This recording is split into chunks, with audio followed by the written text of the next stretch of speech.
English learners. Welcome back to Talk English Class, your calm little corner of the internet where English feels a little less scary. And I'm Grace. I'm James. Ha! We really do this every single time someone rushes to say their name first. It's become a little tradition at this point. It has. Okay, but before anything else, I actually want to say something real to whoever is listening right now. Go ahead.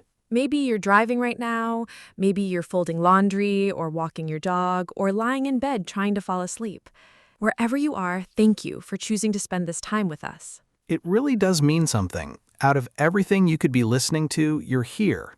And just showing up, even tired, even distracted, that's already a form of progress. I mean that honestly. I believe that too. Okay, Grace, so something happened to me this week that I have to tell you about. Oh, okay. That's usually my line. I know, but this time it's me. So my sister sent me a message asking if I wanted to split a subscription with her. A small streaming service, nothing huge. Okay, simple enough so far. And I looked at the message, and honestly, I felt this tiny wave of panic. Not because of the subscription, because I realized I had no idea how much money I actually had in my account. Oh, that feeling. That exact feeling. I hadn't checked in almost 3 weeks. I just kept spending, quietly hoping it was fine. The hoping it's fine method, very popular. Extremely popular. So I sat there for a full minute just staring at her message, feeling this strange shame about something so small. That's really honest of you to share. Well, actually, this is where it gets a little worse. Worse. Okay. Because it's not just about checking my account, it's that even in my own language, I feel awkward talking about money. And in English, it's 10 times harder. Oh, I actually understand that so deeply, James. More than you know. Really? Really. And honestly, that's exactly why I wanted us to talk about this topic today. Because I have my own money story too, and it's not a comfortable one to tell. Now I'm curious. You'll hear it, I promise. So today, we're talking about how to talk about money and budgeting, the topic that makes people change the subject faster than almost anything else. Exactly. And I care about this one so much because money isn't really about numbers. It's about shame and comparison and feeling like everyone else has it figured out except you. That's such a heavy way to put it, but it's completely true. This is an A1, A2 episode, by the way. So if some of the words feel new, that's completely fine. You don't need to understand every single word. Just stay with us and listen for the feeling underneath it. Today, we'll sit inside that uncomfortable money feeling for a while because it deserves some real space. And then I'll tell you my story, a harder one than checking a bank account 3 weeks late. Now I really want to know. You'll get it, don't worry. After that, we'll share some simple, natural ways to talk about money in English without sounding cold or robotic and without over-explaining every number. Then a quiet practice section, a small challenge, and our usual warm ending. So here's a question for you, listener, while you keep listening. When was the last time money made you feel embarrassed, even a little? Hold that thought. We'll come back to it. And if this podcast has ever felt like a small, safe space in your day, consider subscribing. It genuinely helps more nervous English learners find their way to us. Okay, Grace, your turn. Tell me the real story. Okay, deep breath. Here it is. Okay, wait. Before the big story, I want to ask you something first. Go for it. When you avoid checking your bank account, what's actually happening in your head? Like, what are you telling yourself? Honestly, I tell myself, I'll check it tomorrow when I feel stronger. Stronger. That's such an interesting word for it. It really does feel like that, though. Like I need some kind of emotional armor before I open the app. I completely understand that. I do the exact same thing, actually. I open my banking app and then I close it again in like 2 seconds, like I saw something scary. The open and immediately close. The open and immediately close every time. It's so strange because numbers are just numbers. They can't actually hurt us. Logically, no. But emotionally, it feels like the number is going to tell me something about who I am as a person. Oh, that's exactly it. Like the number is a judgment, not just information. Exactly. If the number is low, it feels like you're careless, you're bad at this. And if it's fine, there's this weird relief, like I dodged something. Dodged something. That's such a good way to say it. It's like waiting for test results, but it's just my own account. A test you wrote the questions for yourself. And somehow still feel nervous about. So this is really what I want to explore today. Not just, here are 5 money words. That's not the real problem. No, the real problem is that tight feeling in the chest before you even open the app or before you even start the conversation. Exactly, that freeze. And then imagine adding another language on top of that. Right, because in your first language, at least the shame is familiar. In English, there's an extra layer of, am I even saying this correctly? A whole extra layer stacked right on top of the first one. It's a lot to carry for one small conversation about splitting a subscription. It really is. So let's actually go there. Let's sit inside that feeling for a bit, because I think a lot of people listening know this exact discomfort. Yeah, let's go there together. Yeah. Okay, so let's really sit inside this. Why does talking about money feel so much harder than talking about almost anything else? I think it's because money touches so many other feelings underneath it. Safety, worth, comparison, fear of the future. It's never just about the number. Never. If it were just a number, we'd say it and move on, like saying the weather today. It's 20 degrees outside. No shame in that. Right. But say, I only have this much left this month, and suddenly it feels like you're confessing something. Confessing. That's a strong word, but it's true. It feels like a confession. Now, imagine you're at work and a coworker asks something simple like, how much did you pay for your apartment? In your first language, that question might already feel a little personal. It would. In my culture, that's not a normal question to ask casually. Right. And now imagine hearing that question in English from a coworker in a new country, and you're not even sure if the question is normal here or not. Oh, that adds a whole new layer of confusion. Is this rude of them to ask? Is this just normal small talk here? I genuinely wouldn't know. Exactly. So now you're processing the question, deciding how you feel about it, and figuring out how to answer, all in a language that isn't your first one, all within about 2 seconds of silence. 2 seconds that feel like 20. Completely. And in that silence, so many things can happen. You might just laugh nervously and change the subject. I've done that so many times about so many topics, but especially money. Or you might just give a vague answer, like, oh, it's okay, without any real number, hoping they don't ask again. The vague answer, my old reliable friend. Mine too, honestly. But here's the deeper problem. When we avoid the conversation completely, we also avoid getting better at it. That's true. If I never practice saying anything about money in English, it stays scary forever. Exactly. It becomes this locked door we just keep walking past instead of ever opening. A locked door with cobwebs on it at this point for me. But I also think there's something even deeper going on here, something beyond just vocabulary. What do you mean? I think for a lot of people, especially people who moved to a new country or started a new job somewhere unfamiliar, money conversations bring up this quiet fear of being seen as not doing well enough. Oh, yeah. That's exactly it, actually. Like, if I admit I'm being careful with money, does that mean people will think I'm struggling? Does that mean I've failed at something? I think about that constantly, honestly, especially with family back home. They imagine that moving somewhere new means more money, more success. So there's pressure from 2 directions, pressure to seem fine here and pressure to seem successful back home. Exactly. And in the middle of all that pressure, I still have to somehow have a normal, simple conversation about splitting a bill at dinner. That's such a perfect example. Something as small as splitting a dinner bill becomes this whole emotional event. It really does. Like, should I say I can't afford the expensive option? Will that sound bad? Should I just pay and stay quiet instead?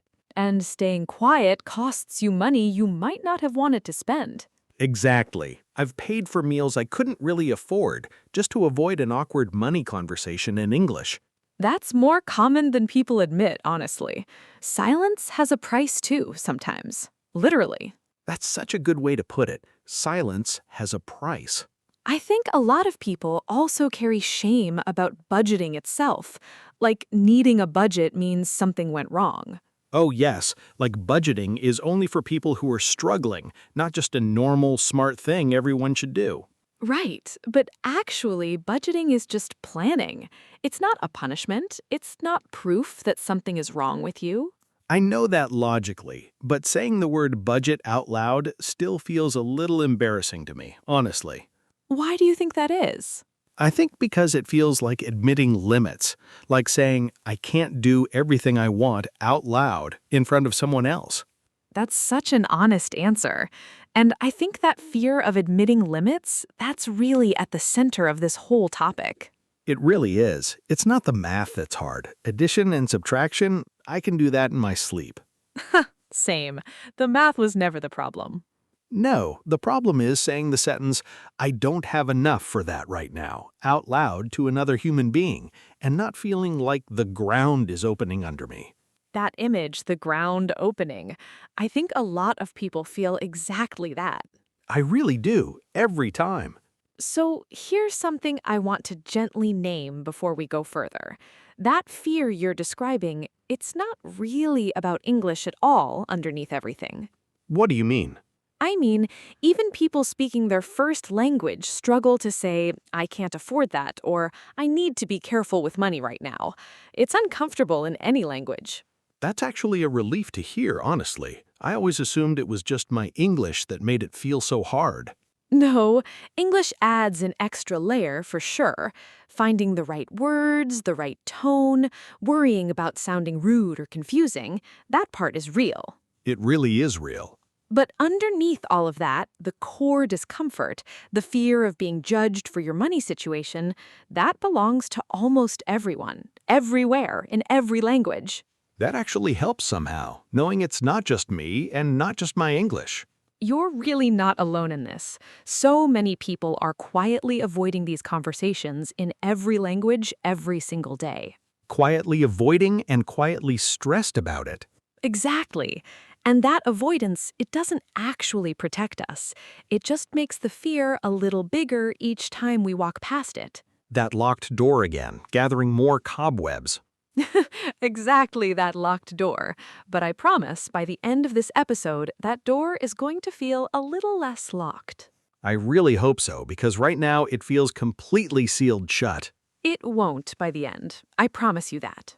Can I say one more thing about this before we move on? Of course. I think part of what makes it worse is that money conversations happen so suddenly. Someone just asks, right in the middle of a normal moment. There's no warning. That's true. It's not like a job interview where you know it's coming and you can prepare. Exactly. You're just standing at a cash register or sitting at lunch, and suddenly someone says, so how much do you pay for rent? And your brain has to switch instantly from casual mode to this heavy topic in a language that isn't yours. No time to prepare a sentence in your head first. None. And that's when the freeze happens. Not because I don't know the words for money, I do, but because I wasn't ready for the question at all. That makes so much sense. It's not really a vocabulary gap in that moment. It's a surprise gap. A surprise gap, exactly. And surprises are hard enough in your first language. They really are. I think that's actually really important for us to remember going forward. This isn't only about learning new words today. It's about being a little more ready so the surprise doesn't knock us over so easily. Exactly that. Okay, now I really want to hear your story. You said it was harder than my 3 weeks avoiding the bank app story. It is, honestly. I don't tell this one very often. I'm listening. No judgment here, ever. Okay, so a while back, I was living with 2 roommates in a shared apartment, and we split all the bills evenly every month. Simple system on paper. Simple on paper, yes. But that month, I had some unexpected expenses, a dentist visit I didn't plan for, and a small emergency with my family back home that I sent money for. That's a lot happening at once. It really was, and by the end of the month, I genuinely didn't have enough to pay my full share of the rent on time. Okay, so what did you do? Here's the embarrassing part. Instead of just saying that clearly to my roommates, I avoided them completely for almost a week. A whole week? A whole week. I left the apartment early, came home late, made excuses about being busy, all just to avoid one conversation. That sounds exhausting, honestly. More exhausting than the conversation itself would have been. It absolutely was. I remember lying in bed at night, running the conversation in my head, over and over, trying to find the perfect English sentence that would make it sound okay. What did those imaginary sentences sound like? Things like, "I'm so sorry, this has never happened before. I promise I'm not usually like this." Just apologizing over and over before I even said the actual problem. Building the apology bigger than the actual news. Exactly that. I think I was so afraid they'd think less of me that I wanted to protect myself before I even opened my mouth. I understand that completely. I do the same thing with hard news sometimes. So finally, one evening, one of my roommates asked directly in the kitchen, "Hey, is everything okay? You've seemed a little distant this week." Oh, so she noticed. She noticed, and honestly, in that moment, my heart started pounding so hard I thought she could probably hear it. What did she say? I just stood there for a second, and then I said, "Actually, no, I need to tell you something." A real opening line. A real opening line, finally, after a whole week of avoiding it. And then? And then I explained slowly, a little shaky, I had some unexpected costs this month. I don't have the full rent right now. I'm really sorry. How did that feel to actually say? Terrifying, honestly. My face felt hot. I remember looking down at the floor instead of at her because I couldn't handle watching her reaction. What was her reaction? This is the part that surprised me.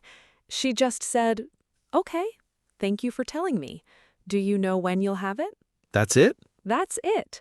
No judgment, no disappointment in her voice, just a practical, kind question. After a whole week of you imagining the worst.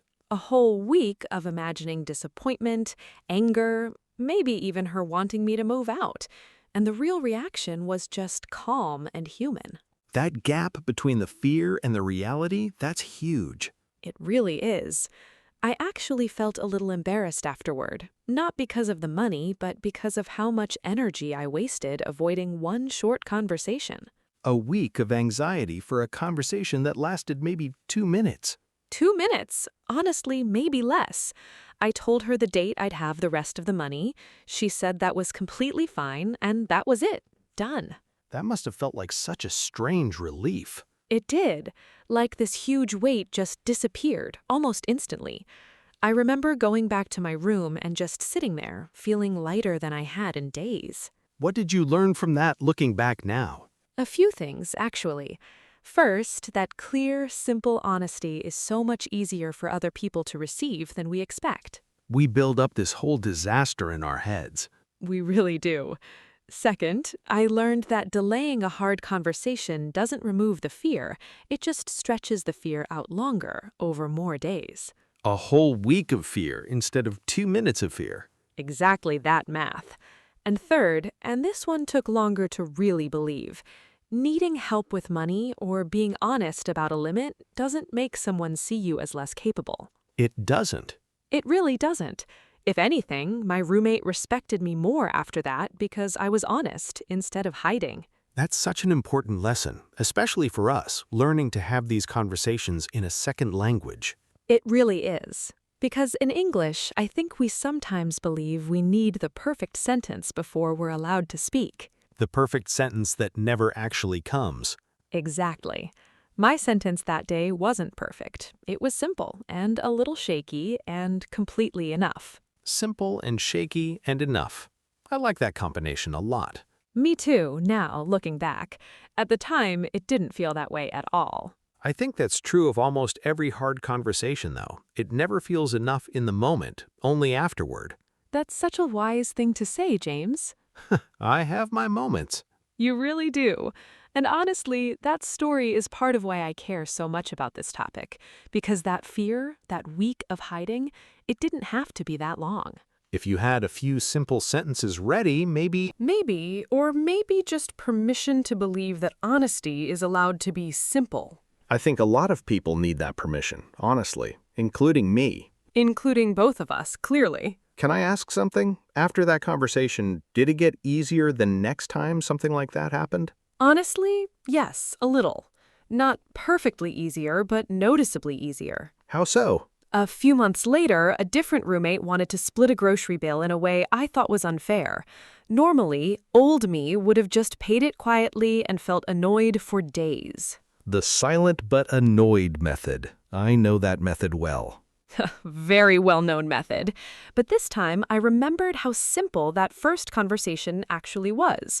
So I just said, "Hey, can we look at this together? I think I paid more than my share last time." A calm, direct sentence. A calm, direct sentence. And again, no disaster happened. We just looked at the receipt together, found the mistake, and fixed it in about 3 minutes. So the first hard conversation kind of built a little bridge to the next one. That's exactly what it felt like. Like each honest conversation makes the next one slightly less frightening. I really need to remember that, especially with my sister and that subscription message I still haven't answered. Right. We still need to circle back to that. We really do. But I think what strikes me most about your story is that the fear was never really about the money itself. No, it wasn't. The money problem was small, honestly. A few days difference in when I could pay. But the story around it in your head made it feel enormous. Completely enormous. I had turned a small temporary situation into this huge story about failing as a person and failing as a roommate, and maybe even failing at adulthood in general. That escalation happens so fast in our minds, doesn't it? It really does. One small event, and suddenly our brain is writing an entire dramatic movie about it. The rent disaster, starring an anxious version of you at 3 a.m. Exactly that movie. Extremely dramatic and completely unnecessary looking back. I think we've all starred in a version of that movie, honestly. I believe that too. And I think that's really the heart of today's episode.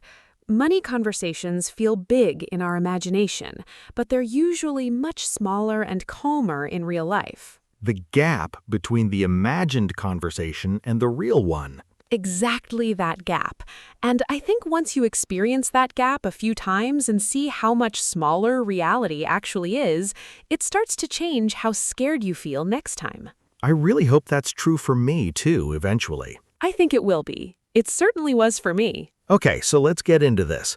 What actually helps when it's time to have one of these conversations? So the first thing that changed everything for me is having one small, honest sentence ready before the moment even arrives. Not memorized like a script, just familiar. What does that sentence sound like for money situations? Something like, "I need to be careful with money this month." Simple, calm, no long explanation needed. I like that it doesn't ask for sympathy or over-explain. It just states the fact. Exactly. You don't owe anyone a full story about why. "I need to be careful with money this month" is a complete, respectable sentence on its own. That takes away so much pressure, actually. I always felt like I needed a whole explanation ready, like proof. You don't need proof. You're allowed to just state your situation, simply, and move on. Okay, what about when someone asks something direct, like, how much do you earn, or how much did that cost? Questions that feel a little too personal. That's such a good example because in different cultures, that question means different things.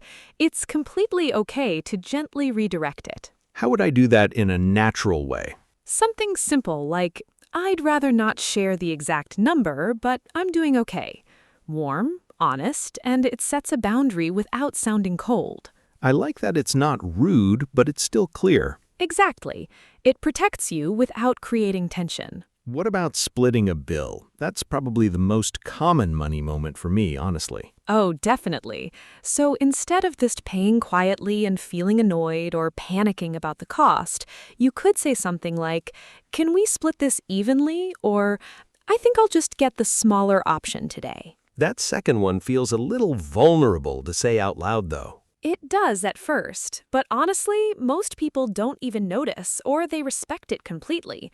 It's such a normal thing to say. I think in my head, I imagine everyone staring, judging the smaller option. I understand that fear completely, but in reality, most people are focused on their own meal, their own conversation, not quietly judging what you ordered. That's a relief to hear, actually. It's true.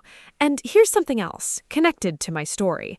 When you need to explain a delay, like I did with my roommate, a simple structure really helps. What's the structure? Something like, first, name the situation honestly. Second, say what you can do about it. Something like, I don't have the full amount right now. I'll have the rest by Friday. Short, clear, with a plan attached. Exactly. A plan makes people feel calm because it shows you're handling it, even if it's not perfect yet. That takes so much pressure off needing a perfect apology. It really does. You don't need 10 sentences of apology. One honest sentence with a plan is usually enough. I wish I had known that structure during my roommate stress way back. If I'd had any of that stress, which thankfully I haven't yet. Well, now you have it ready, just in case. Filed away for future emergencies. Now, let's talk about budgeting conversations specifically, since that's part of today's topic, too. Yes, this is the part that makes me nervous, honestly. Saying the word budget out loud still feels strange. I understand that completely. But here's a phrase I really love. Instead of saying, I'm on a budget, which can feel heavy, you could say, I'm being a bit careful with spending right now. That does feel softer somehow. It really is softer. It says the same thing, but it doesn't sound like an announcement. It sounds like a normal passing comment. What if someone invites me to something expensive and I genuinely can't go? You could say, that sounds fun, but it's not in my budget this month. Maybe next time.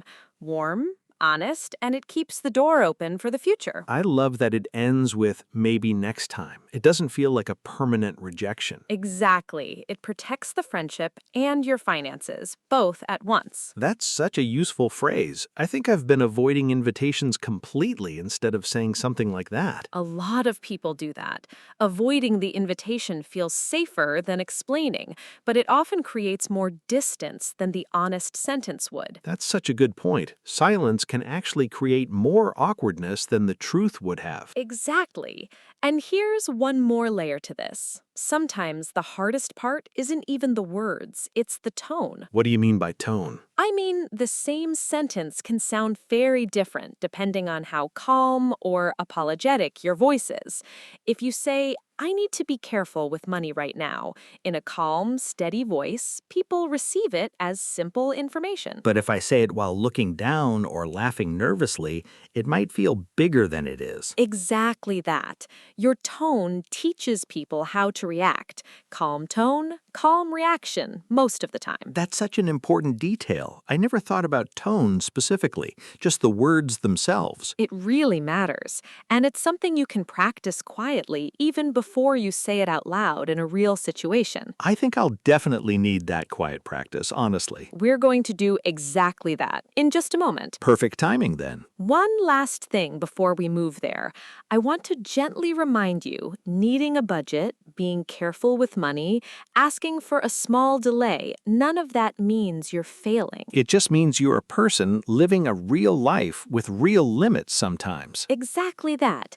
And the people worth having around you, they'll understand that completely, almost every time. Almost every time. I like that you didn't promise every single time. I try to be honest, not just comforting. Some people won't react kindly, and that says more about them than about you. That's a good thing to hold on to, too. It really is. Can we talk about one more situation? The one that's actually been sitting in the back of my mind this whole episode? Your sister's subscription message. Exactly that. I still haven't answered her. Okay, let's actually solve that together right now.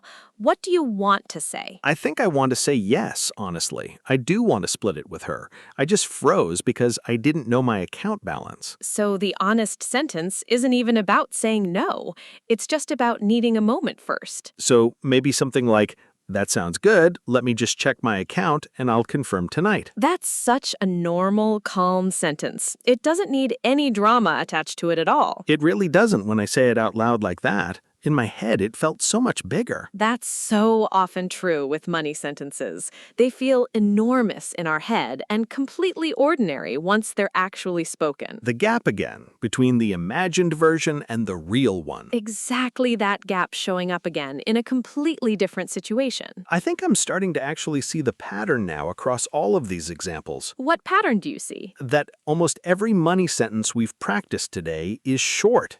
Nobody needs a long explanation, just one honest, calm sentence. That's exactly the pattern. Short, honest, calm. That's really the whole formula. Short, honest, calm. I like having 3 simple words to hold on to. Me too. It's so much easier to remember 3 words than a whole complicated script. It really is. I think that's what I've been missing this whole time. I kept trying to build a perfect explanation when really I just needed a short, honest, calm sentence. That's beautifully put, James. Ha, thank you. I have my moments too, apparently. You really do. And I think that's a good place to pause and actually practice a little, quietly, together. I'm ready for that. Okay. So, Grace, how do you feel now telling that whole roommate story out loud compared to how you usually feel about it? Honestly, lighter. It's a story I've kept pretty quiet for a long time.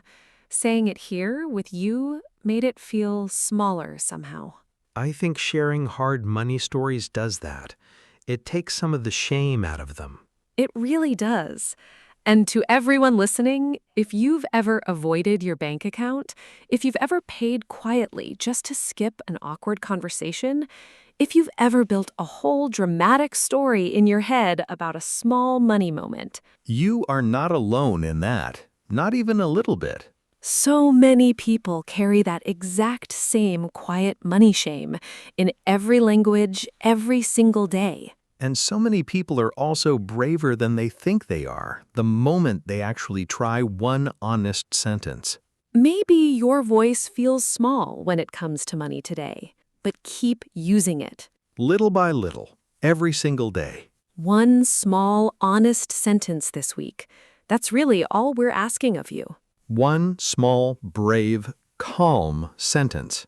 And if the fear comes back next time, and it probably will because that's just how fear works sometimes, Remember, you now have real words for that moment. Short, honest, calm.